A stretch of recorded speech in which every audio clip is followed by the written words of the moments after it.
dance before the king of my heart. I am not ashamed to dance. He was never ashamed of me when he came to give his life for me. I will dance before the king of my heart. Hello, Aunty. How you doing? Funke, how now? Hello, hello. Thanks for joining me. Thanks for joining me. Thanks for joining me. I'm just listening to one of my favorite songs, which is I will sing before the lover of my heart. I'll dance before the king of my heart. Thanks for joining us. Thanks for joining us. Thanks for joining us. I love the song as well. I just think it's beautiful. Before the love of my life. Hey girl, Michelle. Yes. Now I feel good. Thank you. Today is episode 12. Bobs, hi. Thank you for joining us. Thank you. Today is episode 12 of Young and Strong. I can't believe we've done 12. I can't believe we've done 12. I mean, I thank God that we've done 12. And it's been a journey. It's been amazing. Just thinking about all the wonderful young people we've been able to speak to on this platform. How are you doing, Michelle? I'm going to bring you up in a minute. And it's just been amazing for those who've been joining us, the awesome things we've been learning from these amazing young people. The insights. Beckett, see how now? That's my brother. It's nice to have family on here. The lovely things we've been learning from these amazing young people. The fact that even as parents, as aunties, as uncles, we're beginning to get some insights and some understanding as to how amazing our young people are, the amount of wisdom that they carry. And they are in no way Generation X. They're actually an amazing generation. Every time I come off these things, I'm just blown away. Yes, Oti, can you imagine? It's episode 12. And I just want to give a shout out to my good sister, my good friends, Oti. She's on there as Senate Ola. She's the one who started this thing with me, who held my hand and said, yes, Tubosu, you can do this. And I can't believe it. Here we are, 12 episodes later. So shout out to you, Oti. Thank you so much, Ola. She's Salt Online Business Manager. So if you want your business managed online, check her out on Salt Online Business. I have to plug you, Ola. Thank you so much. Thank you to all my young people that have been joining me on this. Thank you for all the parents that have been joining, my family, my brother, my sisters, friends, everyone. Thank you. Today I have another amazing young person joining me today. I've known her since she was a young teenager. She's no longer a teenager. She's an amazing young woman. She's in an amazing profession. And these are the people. Somebody asked me, I remember I was on a live one, and somebody asked me and said, so please tell us who is your number one hero? I said, yes, we know you all love, the Lord, you love the Lord and all that, but who is your hero? And I looked and I thought, who's my hero? And I said, my young people are my heroes. Because every time I see a young person doing something, I feel as if, you know what, I've conquered the world. And this is one of my young people who makes my heart glad. Every single one of them has just been a blessing to me. They make my heart glad. And I'm so grateful to them for each one that comes on this platform and talks and just shares so much wisdom. Like I tell them, I'm just Aunty T, just introducing them. This is their time. And for parents who come on here, take something away. It helps you to understand the young people from another angle. I'm not going to say much anymore because I'm really excited. So I'm going to bring Michelle on now just to come and join me. Let's just talk, Michelle. Let's just talk. Like I said, I've known her since she was a teenager. She's not a teenager anymore. Thank you for the person who's just joined me. Thank you. So, hello, sweetheart. actually doing this, aren't we? We are. This is We your are place. We're actually doing this. Everyone, this is my lovely, lovely, lovely young adult, Michelle, Hello, who's going to be everyone. talking to you today. Michelle, how have you been? Hello, Daniela. How have you been, darling? Yeah, I've been all right. Getting by. What do you mean getting back? Yeah, You've been busy, haven't you? You've yeah. I been feel like busy. this year's been quite a busy year for me, and it's only June. Bit Yes. crazy. Oh, wow. Okay, we're going to just get right onto it. So, just introduce yourself. Like I said, you're going to be doing most of the talking. I'm just going to be here, just smiling and looking beautiful. Yeah, the one who's going to be doing most of the talking. All right, so tell us, who is Michelle?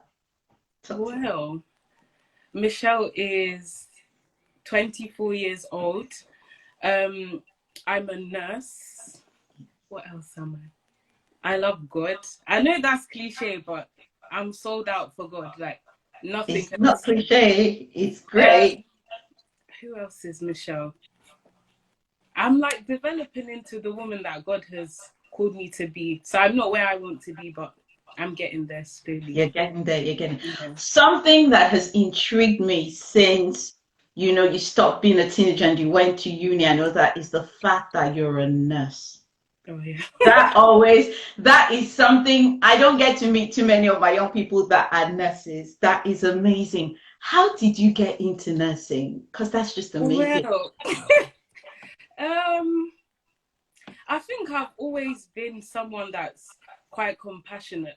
Like I always loved to look after my siblings when I was younger. I didn't really have many family members that went to hospital, thank God, but the exposure that I had, I was like, oh, this is kind of cool. So when I was in, I think year 10, my secondary school, they used to do like a summer school thing, and I had the opportunity to go to London South Bank for like a summer school for 2 weeks, and they had like different careers. So some of it was English, sciences, law, and all of that, and you got the opportunity to like have a feel of things. And I was like, this nursing slash midwifery thing is a bit of me. I know deep down, like every African parent wants their child to be a doctor, but I told my parents from day one, that's not who I am. So All if right. that's who you want me to be, I can't produce that. But I can produce something else. So yeah, I went on that summer school thing and I was just sold out. I was like, okay, this is a career that I like.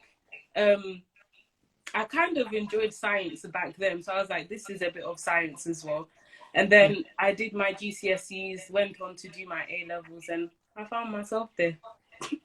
Wow. Yeah. So you're a nurse. Now I have to ask this.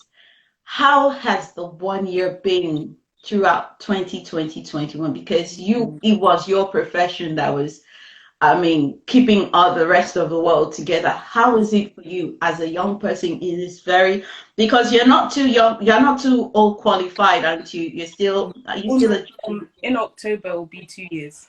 2 years? Exactly. So what was it like being in the heat of things? How did you get through? Well, can I be honest, Aunty? For a second, I was like, God, am I gonna like die in this career that I worked 3 years for? I Right. was so overwhelmed at first. I felt like, how can I work so hard for 3 years and now be in a position where actually I'm exposing myself to so many people with this disease and I'm at risk?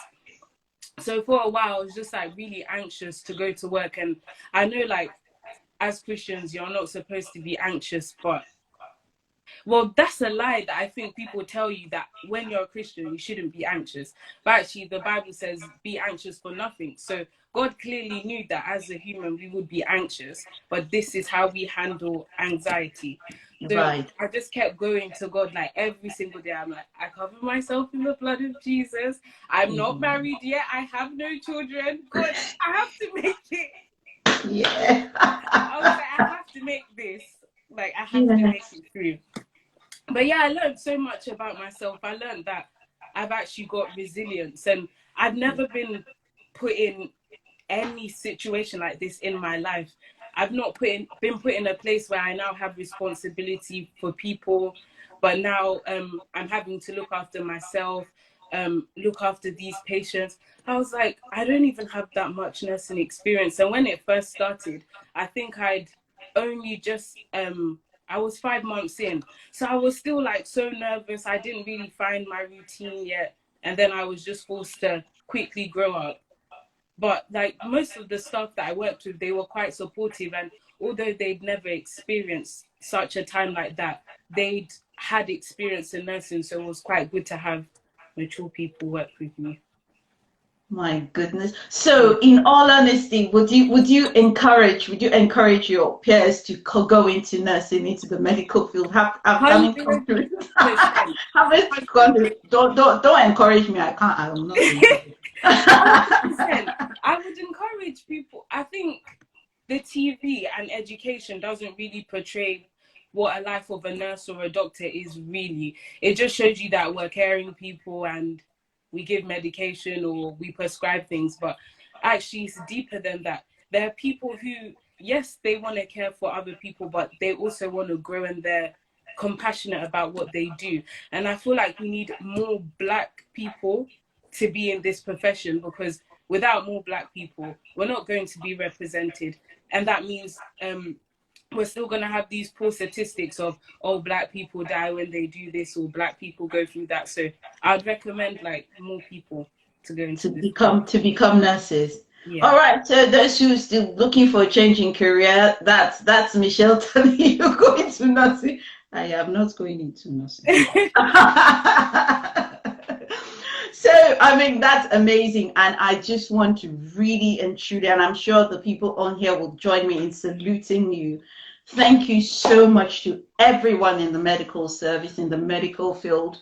I mean, I know a lot, especially you young ones who just came out of university or just qualified, and you were thrown straight into the deep end of this, of your career. I mean, this is something people who had done decades had never dealt with, and that was the first thing you dealt with, and you're still here, you're still doing very well, and where I really appreciate you for that. And that was one of the things I was very excited about talking to you. I was like, I've never really got in touch with a nurse before, and a young one at that. So thank you, Michelle, for following your heart and doing so well. Doing so well where you're at it. Okay, so let's not talk about nursing. Let's talk about you as a young person now, because before we all get very, we start giving you some hero worship.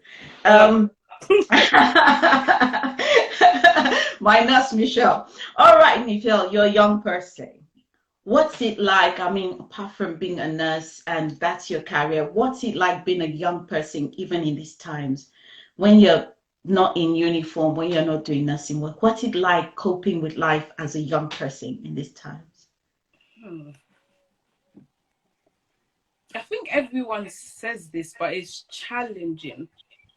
I can't speak for any other generation apart from my own, but I think in this generation that we're in, it's like being a mum. No one gives you like the teaching of how to be a mum. Once you have the baby, that's when you start learning. And I feel like although your parents advise you do this, do that, generations change, different struggles occur. And yeah, it's just been interesting to navigate through that and see what I'm actually good at. Trust the things that are actually inside of me.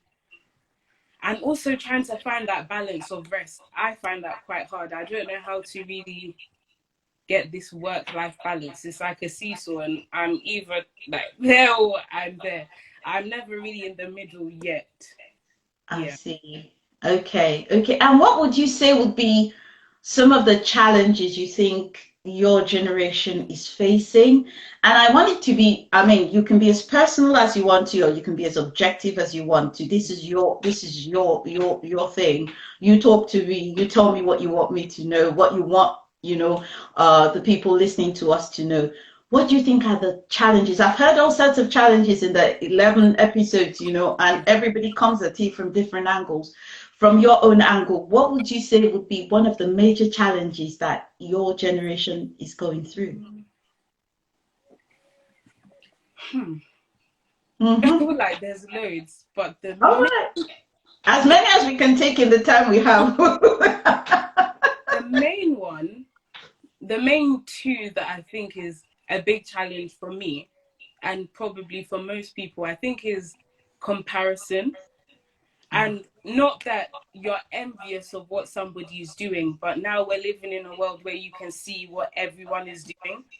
Right. So Okay. because you can see what everyone is doing, you're now like, what should I be doing? Am I missing something? Have I like missed out the steps? At my age, am I supposed to be doing this? Or am I supposed to be doing that? And I think maybe it starts from younger, like year 7, because that's when you're starting to find yourself, you're starting to learn more about the educational system, you have all these dreams. And in school, I think at first it's easy because it looks like everyone is dreaming together, we're all pushing hard. But once you leave school and you get to university and you leave university, it's like, I don't have the team anymore. I'm not surrounded by my peers. We're now all meant to do this by ourselves and somewhat congratulate each other when we get there. So I think that's a big challenge. So there's a lot of comparison. I guess social media doesn't help, does it? Because Yeah. everybody's putting their lives on there. Hello, Aunty. That's my mama on Hi. Best Africa. Thank you. Hello so much. Thank you so much for joining. And everyone I haven't acknowledged for joining, thank you for joining us. This is my darling. I don't know whether to call her my daughter, my heart, Michelle. Michelle is a nurse. She's been giving us a little bit of our experiences dealing with the pandemic. She's amazing. She's one of my heroes. So I shout it out there. And we're just going on talking about what it's like navigating life as a young person in this time. And of course, yes, there's a lot of comparison. There's a lot of, okay, this person has gone to this place and this person's going to this place. What exactly am I doing? And how do you think, you all cope with that? What are the coping mechanisms that, your generation and you yourself maybe use to cope with all this, what are kinds of pressures that come to you? I think me personally, at first, I didn't cope with it because I didn't really hear many people saying that actually, not that I feel like I'm a failure, but I'm here and I want to be here. And it seems like everybody at my age is here. So I felt like not many people my age were really discussing that actually they're all feeling this way. So you get this like imposter sort of syndrome that it's only you that's going through this. But actually, a lot of young people are going through this. And if we would just be honest with each other, we could probably help each other more, which I think we're getting there now. More young people are so open about what they say, sometimes a bit too open without wisdom, but each to Too their much own. info sometimes, too much Yeah. information. Yeah. But I think it's now that more people are speaking about how you get into, I love that people are doing things like, this is how you get into this industry, come onto my Instagram live, or come to this workshop, let's network. Things like that I think are helping more young people feel less isolated and more involved so that they don't compare themselves, I think. Okay. Yeah. So there's a lot more talk. But what about when it's not just issues of career and Yeah. issues of work and how to navigate that corporate world, career world. What about when it comes about emotional things and matters of the heart and Ooh. things that you don't want to? Who do young people talk to? Hmm. I Who think do in you terms of talk to? the matters of the heart, I can only speak for maybe a small group of people, which is like the Christian circle of young people. Because I feel like everyone is hungry to do God's will on this earth. They all want to fulfill God's plan and purpose, but they don't want to seem as if they're imitating somebody else. So then Mm, you're like, oh, but we're all meant to be like, we're all meant to be striving for greatness for God, but I can't go and tell so and so that actually your worship was great and I don't worship like this, and why is that? So I think in terms of the matters of the heart, sometimes people don't really speak much. But for me, I normally speak to like my sister, even though she's younger than me, she gives a lot of wisdom, this All Brittany. right, Brittany, is that true? So I speak to her quite a lot. Um, I speak to my mum. It depends on what though, because sometimes I think she will get it, but just the way she was brought up, maybe they didn't go through it like that. So sometimes it might be hard for them to deliver it in a way that you will get, I guess.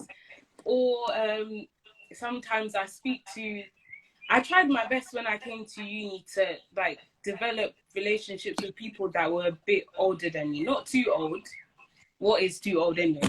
But like developing relationships with maturer people, so that actually when you're going through stuff, they give you a maturer perspective because they've been through it before, instead of just relying on my age mates. Okay, so you said something which it keeps intriguing me, and whenever young people say, I'm like, "Ah, come on now, this talk of we don't get it, parents don't get it. Why do you think we don't get it? I mean, why do you think parents don't get it? Are you sure we don't? I mean, the parents on here, is it true we don't we don't get it? I don't think it's not that you don't get it, because you get it, but I just feel like everyone has their own needs of being met. And sometimes I can only speak for my own household, but I feel like sometimes it's as if because you are the child, all children should be treated like this, if that makes sense. And there's no individual personal thing for this is how Michelle is, this is how Michelle has been created. Let me cater to her needs this way. It's like all of you are the Owusu children. You should all be treated like this, basically. Sorry. So so you think that as parents we seem to adopt a one size fits all kind of thing? Yeah, Oh, 100%. I is think that now it's getting true? better. Bobs, is that true? I mean, Mokwe, is that true? Do we adopt the one? Yes. You see, Ola says we just want to do better for you. Is it true? We treat them all the same? Don't make I us feel think it's bad. getting better because my It's younger getting brother, better. he's 16, and the way my parents treat him is completely different to the way they treated me. And he's only 8 years younger than me. So, okay, that's a long period of time for them to, up their skills and get new. Oh, their skills. Okay. But some parents, well, okay, so we need to take that. It's not a one size fits all. Yeah. Yeah, it's important that we understand that children are different and we need to treat them individually. I was talking to a parent on Mom's Word, and she actually said that. She said, look, children are different, and you need to recognize each child and what each child is like. So we kind of understand, Yeah. though. I think We they understand that you are different. Like my mom knows that I'm Michelle and this is Brittany. She knows our different characters. So in terms of our characters, she kind of leans towards how your character is. But in terms of treatment or how they expectation is one size fits all. Yeah. okay. All right. Okay, so we will not do we will not do one size fits all. We will understand our children individually, and we will we will try and treat them as they should, even though we understand the bigger picture Yeah. and all that.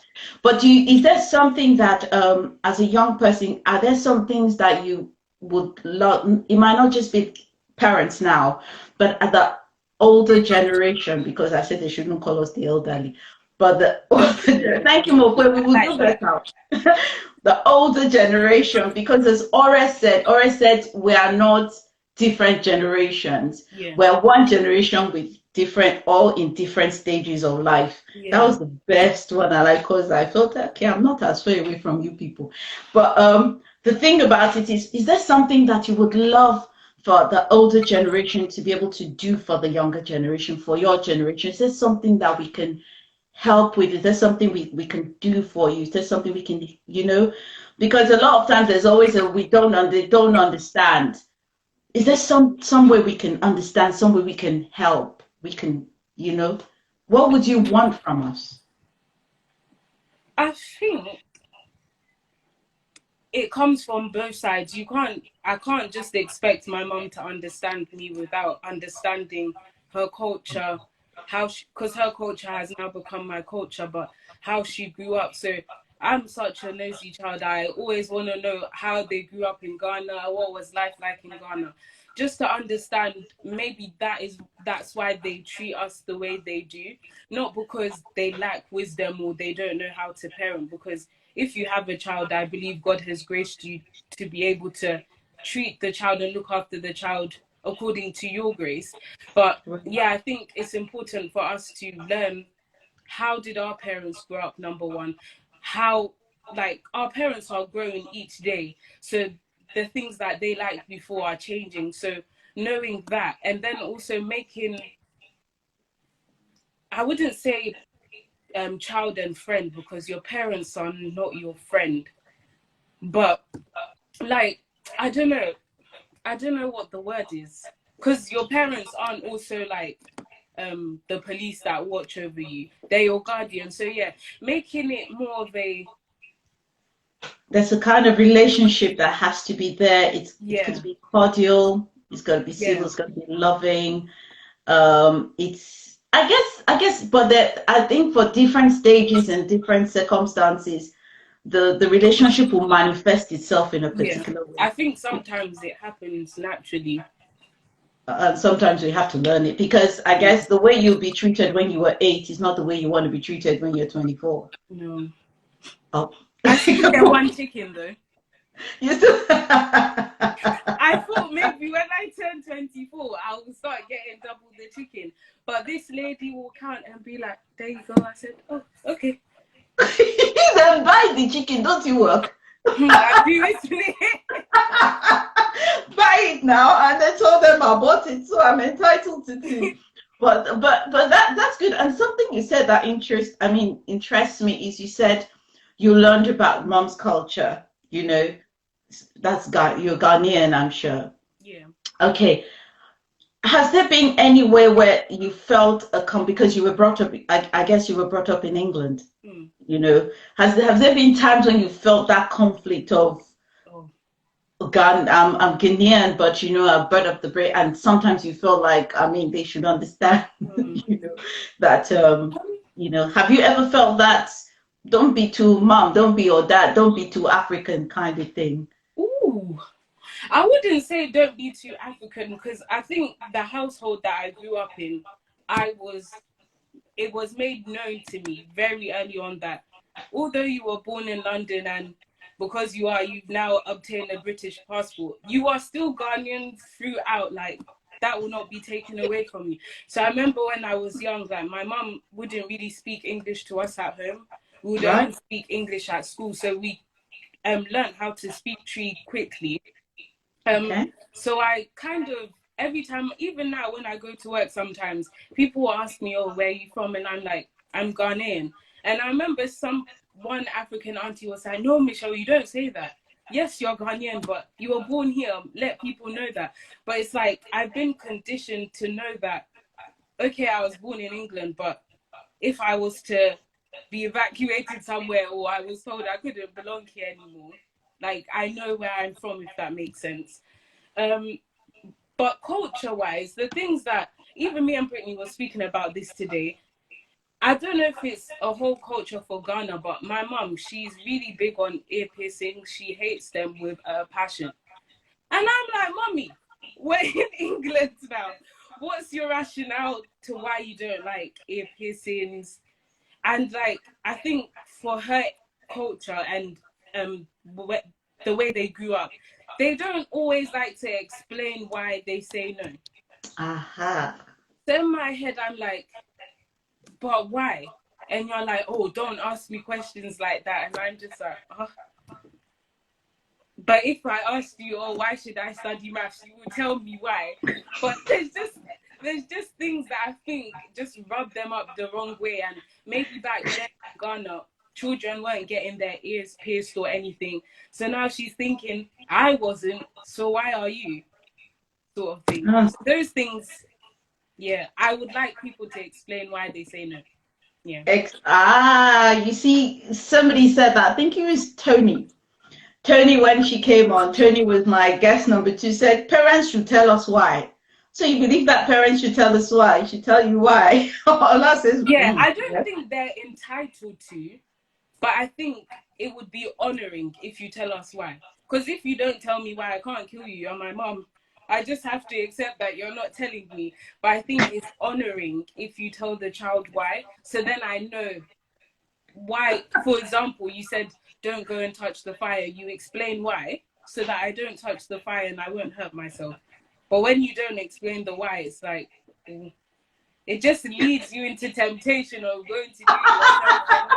And so parents, my friend BC says we parents know things that you don't know. But she said don't lead her into temptation. So why we don't tell you why? We're playing. We're leading you into temptation because you want to go and find out where exactly. But you did get your ears pierced, I can see. I just have the one, but I did have. I hope my mom will. What happened? There's an earring in the other one as well. Oh no, it's just the one. But I hope my mom doesn't watch this. But one time when I was 16, I got my tragus pierced, and then she was in Ghana, so I was like, oh, I could wear this for like 4 weeks. When she comes back, I can build the courage to tell her. She opened the door. I said, God forbid, I'm taking this out. Because I'm not ready for her to even... I wasn't ready for her reaction. So I thought I was bold, but I wasn't. So I just took it out. Okay, I don't know if mom's on this, but hey. Oh, that is amazing. That is amazing. So it's true. So sometimes, but do you ever, I can't stop laughing. But do you ever feel a conflict though, or you seem very comfortable in? I can't stop laughing. I'm not promoting that children go and do stuff when you're because now that I'm at this age, I understand why they say no to certain things is to protect you. The ear, I don't understand, but most things I understand. Okay. We'll leave it at oh my goodness, Michelle. We'll leave it at that. Well, I guess the Nigerian moms, we pierce our ears, so there's no conflict. There's no conflict about that. But that is quite good. But I think it's important that, and I think because of, especially if you're growing up in the cultures, the Western cultures, there's more expectation of being told why you shouldn't do things. Well, mom is watching me. Mom, we love you. Aunty T loves you. Forgive us. It's a corporate thing. Amazing. Thank you so much, Michelle. Mom, we love you. So I think in the culture, when you grow up in the Western culture, whether it's in the UK, in America, but and even especially because of the way the education is, there's just an expectation of explaining things, coming to a conclusion. You can't just say you don't do that. When I was growing up, our parents told us don't do that, and that was it. And when you say why, they'll tell you things like why has a long tail, or because I said so. I mean, my contemporaries will remember all that. And that was it. But your generation is not like that. And I think the expectation is that we kind of have to give a little bit and say, this is why, because I'd rather you didn't, or, something like that. So there's a bit of explaining. But it all comes from relationship, doesn't it? Yeah. And obviously it's age as well. Because if your 5-year-old is asking you, can they go out to the shops? No, you can't. You're 5. And it's about explaining that you're not at the age where like you should be going out to the shops by yourself. So I think sometimes the reason why they don't explain is because of age. And sometimes I'm not sure if they think you're mature enough yet. I don't know. Yeah. Yeah, but I mean, at some stage you're mature enough Yeah. to be able to handle those kind of things. Now, I mean, you're 24 now. You've been through your teenage years. Yeah. Um, well, you have. We all have. Um, Looking back now, is there something that you look at and you think, I wish I had known then? You know, Mm, like that song says, if I knew by then what I know now, for those who yeah. know. You know, are there some things that, you as a teenager, because that's one thing I love to learn as I work with teenagers. Is there something that you wish, oh, I wish I had known then? Yeah. I think the biggest thing for me was GCSEs. I was never a kid that was anxious until I started the 2 years of my GCSEs. I would wake up at 5. What's 15-year-old wakes up at 5 to revise? But I was so worried that I would fail, so I was constantly getting up so early to revise and study.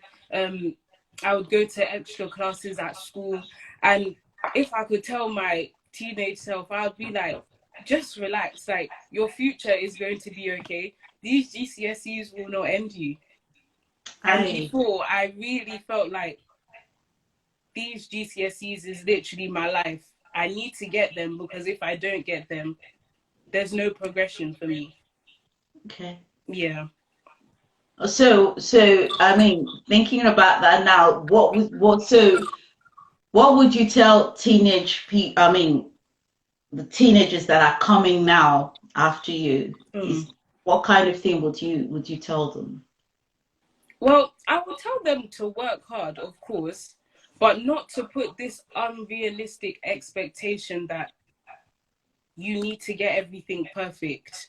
Yes, strive for the best, strive to be the best that you can be. I think sometimes we're told to strive to be the best, but then that little comparison comes back again. Strive to be the best because so and so is the example of the best.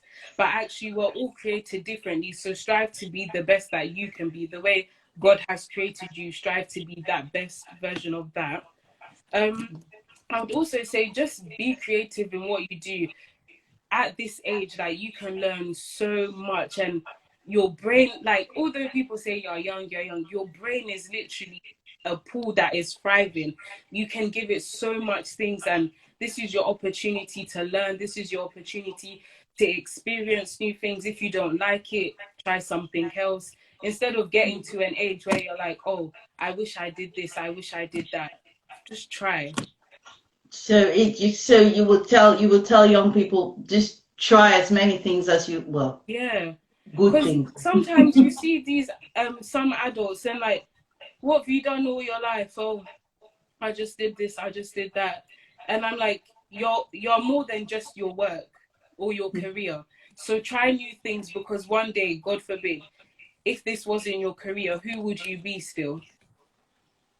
Ah, So make right. yourself more than, oh, I'm doing these GCSEs, I'm doing these A levels, I'm going to uni just to be a lawyer. You're more than just a lawyer. You're not even the career.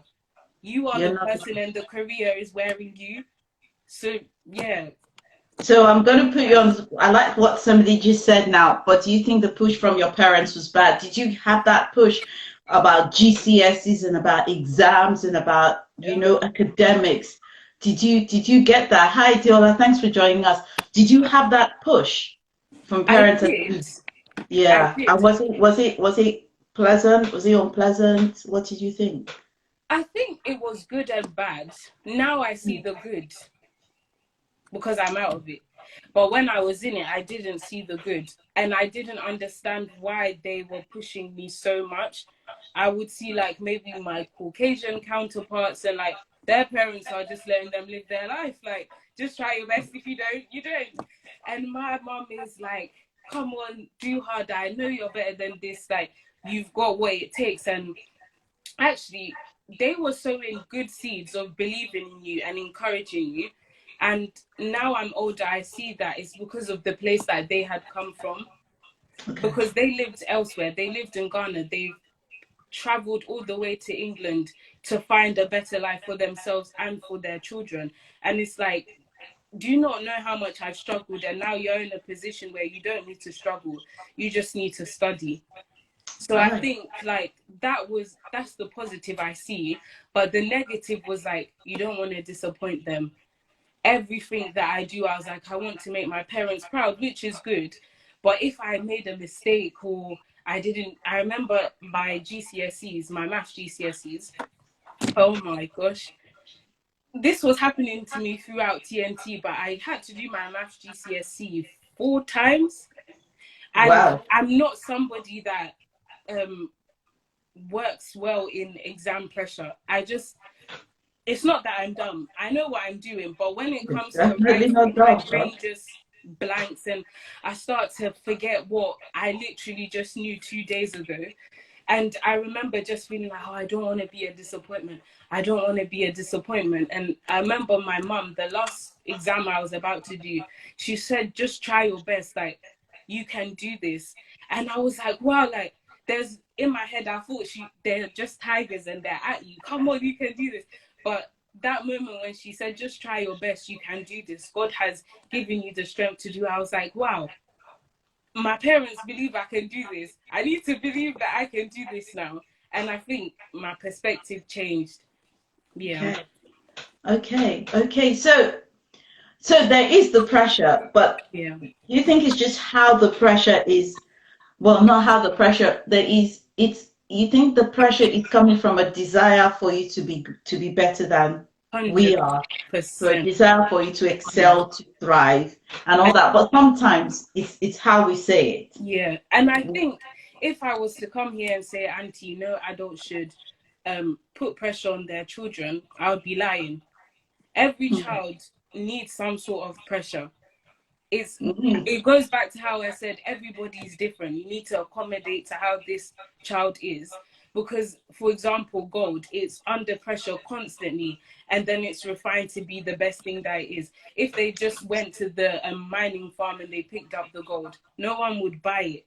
You have to, I guess, encourage and challenge and put some sort of pressure that you know that you're doing something.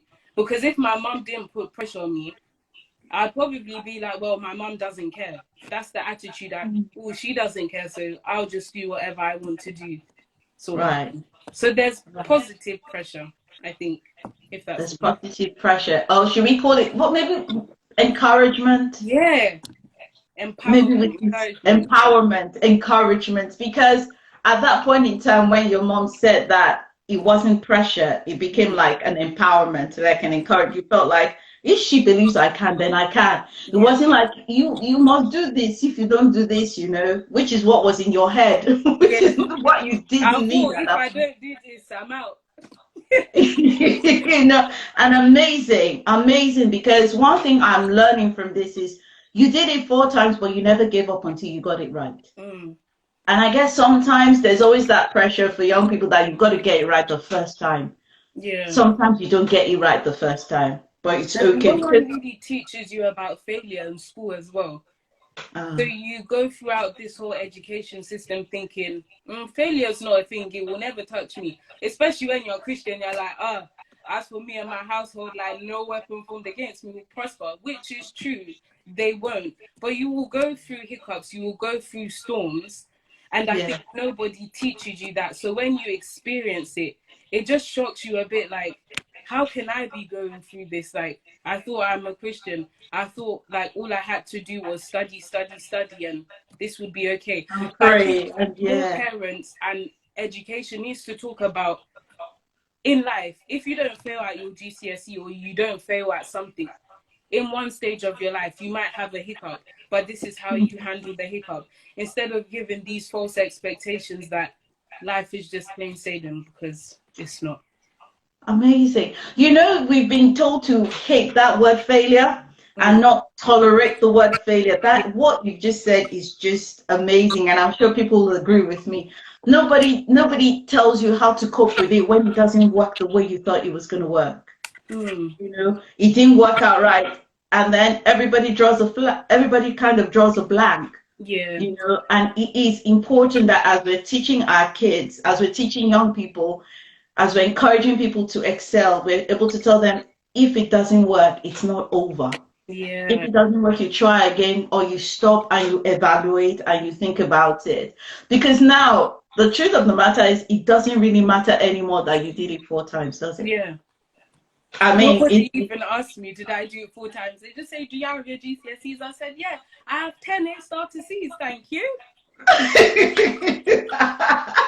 we don't have to know how long it took to get it. Yeah. Amazing. That is brilliant. So I think it's something we can learn as well as we teach our kids, as we teach ourselves, even ourselves, as we talk to ourselves and encourage ourselves. We talk about empowering ourselves, talking to ourselves. You're going to do this, you're going to excel. But always remember, if it doesn't work out, it's still okay. Yeah. It doesn't mean that, you're no longer a believer. It doesn't mean you're a failure. Yeah. It doesn't mean all that. It just didn't work out And then. sometimes it's just redirection. I have this amazing friend, and she gave a sermon once, and she was saying that failure doesn't mean that that's the end. It's sometimes just a redirection. So when I Mm, failed, I remember thinking, oh, I'm gonna like dim down the talent or the skills that I have. I was like, oh, I'll just forget about the maths GCSE. No one will ask. And then I was thinking, wait, but I want to go to university. Wait, I want to do A levels. Right now, it doesn't matter, but one day we'll catch up. yeah, So, yeah. okay, I've been put on a hold, but I've just been redirected. Instead of going on this path so and so was going, mine is just a bit longer now. But I'll get there. Whoa. And that brings back that what you were talking about earlier about comparison, Yeah, that you've got to understand rather than compare, just look at it at, okay, I'm going to stay on my lane. I might not get it as fast as anybody else, yeah. but if I stay on my lane, I'll get to where I need to get to. Brilliant, brilliant, brilliant. I'm sure everyone is that's just blown my mind actually. I'm going to go and use it somewhere and look very wise, and nobody will know. Nobody will know it came from Michelle. Amazing, amazing, amazing.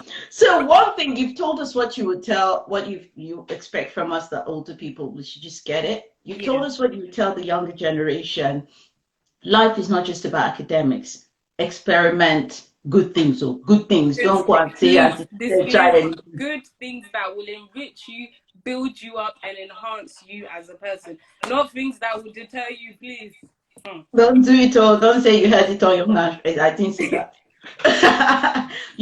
Expand your mind, Yes. like it was Emanuela when she came, when I asked her this same question, and I said, what is one thing you tell young people? It was, I loved her. She said, I'll tell them to go get a hobby.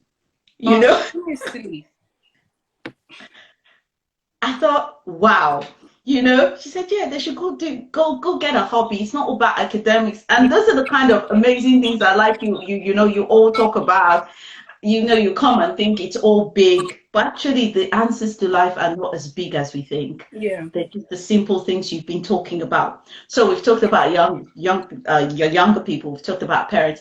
What is one thing you would love to tell your contemporaries, your people who have just started out working, who have just left university?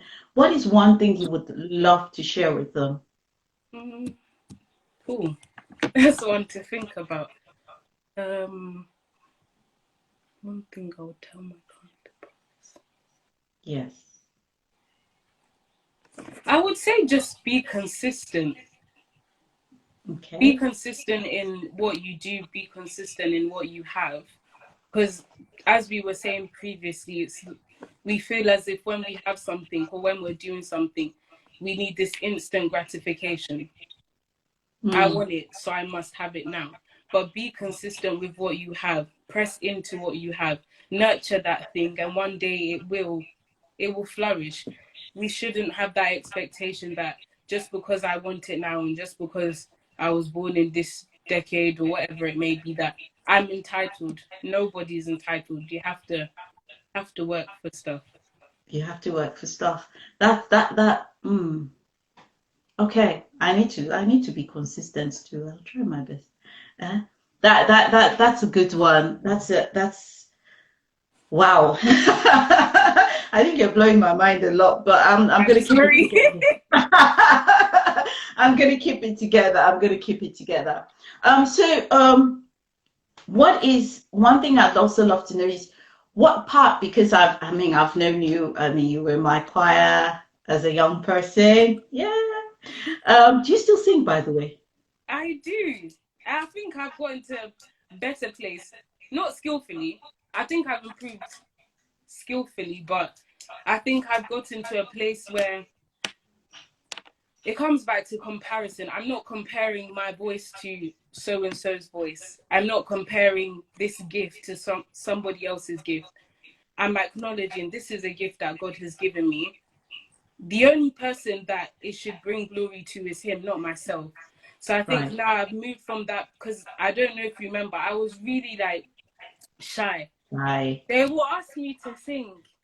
They will Shy. always Oh, be like, no, girl. Aunty, no, Mervyn, no, thank you. I was just so like insecure because I think I didn't know who I was. And Yeah. that's the sad thing for me, that I want more young people to know who they are Mm, and know who you are in Christ, because now that I'm beginning to know who I am in Christ, those things that once made me feel shaky, I'm like, that's not my priority anymore. My right. priority is that I know who I am in Christ. I'm a child of God. I'm loved. He died for me. I've been saved. I've been purified. And therefore, everything I do for God is to bring Him glory. So, yeah, I don't sing from a place of fear anymore. Yeah. Wow. Why couldn't you remember do this when you were in my choir? Auntie, like, I just remember. I don't want people to go to university and then encounter God and encounter who God is. I want them to do it where they are now.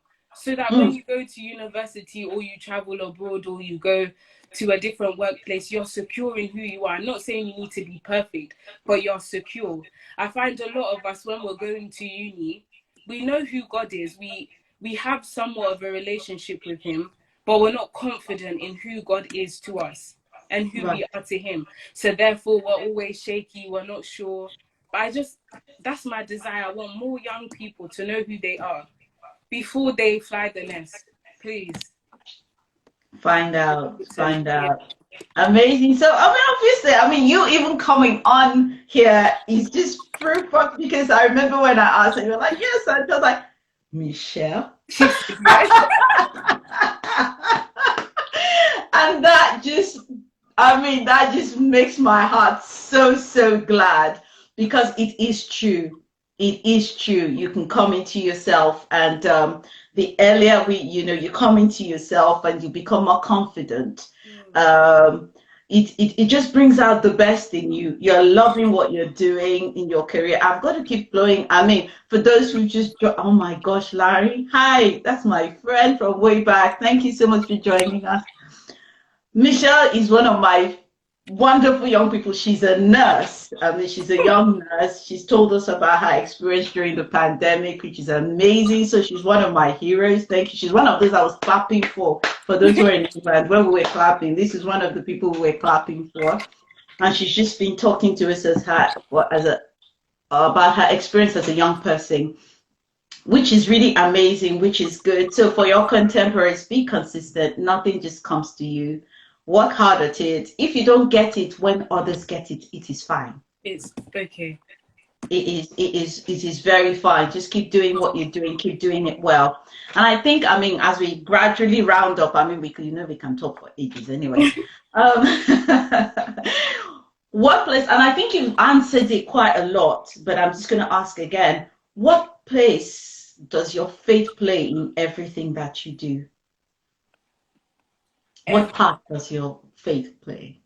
Everything. I think if, for example, work, if I don't have God, I can't go there. Hmm. I physically can't look after these people. I can't serve these people because I'm working with people. People get on your nerves. People are rude. People are like people are people. They can rub you up the wrong way. But every time, whether it's a lovely patient or it's a patient that is just so rude, I'm like, it's because of God that is in me. So when somebody says something and I'm like, I'm not sure about that, you shouldn't have said that about that person, or the patient is rude. I have that boldness to be like, actually, I didn't appreciate you speaking to me like that, but I wouldn't now take it to an argument, or I wouldn't be rude to them, because I'm like, I'm not here for you. I'm here for a bigger purpose, if that makes sense. So God, I need him, especially at work, because those 12-hour shifts are not easy. And there's some days where you start off, the shift is okay, and by 3 o'clock, you don't even know what you're doing anymore. And I find myself like going to the toilet, or I'll go to the drug cupboard, and I'm like, Jesus, if you do not turn up now, then I'm just gonna go, because I can't do that. So just having that awareness of God all the time is essential. And yeah, and just everything that I do, I think now as I'm growing older, I'm recognizing that without God, I'm actually nothing. Yeah. My talent, okay, it can take me so far. It can take you so far. And I think sometimes people always get surprised when a person with no experience occupies this amazing job. I'm like, sometimes it's not because they were the best speaker or they were the best singer. It's because of the grace of God that was on them. God will take you to places that you yourself, you know that, yes, I was weak, but in my weakness, you made me so strong that I can step into places that I don't even belong. Yep. Amazing. I mean, I don't know what else to say. That is beautiful. Very well said. Hi, Aura. Thanks so much for joining us. It's good to see you again. And I mean, I don't know what else to say. Thanks, David. Thanks for coming. You have really captured it all in a nutshell. I mean, it starts with God, it ends with God. And it's amazing all the nuggets that you've shared with us. Thank you so much again for your service. Thank you for your wisdom. Thank you for your honesty. Mom, we still love you. Mom, I've got my ears pierced. It's okay, you know. And I think it's beautiful. And I think my joy always to see you grow up, you know, into this wonderful, confident woman. I mean, like you said, I've seen you shy. I've seen you try to give you and say, lead this song. I'm like, Aunty, I'm not going to do it. That's why I can't. You know, but this is you. And I know that if I put a microphone in your hand now, you would just sing because you're confident in who you are and you're confident in who God has made you to be. And I mean, there's no greater joy for me, and I'm sure for all of us that helped, and for Mom and for his sister and for everybody watching us, there's no greater joy than to see a young person blossom and become what they are. And there's just so much greater things, you know, in front of you, and we're just on the sidelines. You know, I'm definitely on the sidelines, just cheering you on. I honestly appreciate all the seeds. I just look back, like all these people that were in my life, you might not have seen, but they were planted seeds, and now I'm seeing them grow, and I'm like, I'm just so grateful. Thank you. That is Michelle, my nurse. I mean, I have to keep saying that because I'm really tripped. Thank you, everyone. I mean, that's about what we're going to take today. Thank you for Michelle. I'm sure you're going to, I mean, I'll bring you back again sometime, again, just to come and talk to us. I like to hear my young people talk, and just to come again and share fellowship. I'm sure everyone that joined us has learned something wonderful from Michelle. I mean, the wisdom, the teach people not just about success, but about failure. That is something that really resonated with me. That was an amazing thing. Consistency. Parents get it, you know, understand us, and let's just be balanced, and in all, it's about the grace of God. So thank you so much for coming. Thank you, Brittany, for supporting your sister. It's good to see you, Brittany. I'm sure I'll bring you on sometime as well. I'll come and hear your side. If you've got pierced ears as well. Thank you so much, Taduke. Thank you for being here, Popo, Peku, Mope. There's so much people here, Uncle Bumi. Sarah, I mean, I think quite a number of your friends, contemporaries, family were on here as well, Michelle, Thank you. who have come to support you. But that was episode 12. Thank you everyone for joining us. Ola, thank you. I think I saw Yemi as well, Peku, Bokpo, everyone that has come. This has been episode 12. This has been my lovely, lovely person, Michelle. And we hope to see you again, everyone, in 2 weeks when I'm going to be having another amazing young person come and talk Excited. to us about what it's like to be young and to be strong. Michelle and Titi loves you to the moon Thank and you. back. Thank you and stay safe. Continue. God is continually keeping you safe as you Amen. continue to be a blessing and continue to take care of people who can take care of themselves. We're really, really proud of you. Thank you. And thank you. Thank you, everyone. Have a lovely rest of the day. And bye for now. Bye. Bye. Bye. Love you, girl. Bye-bye. Bye.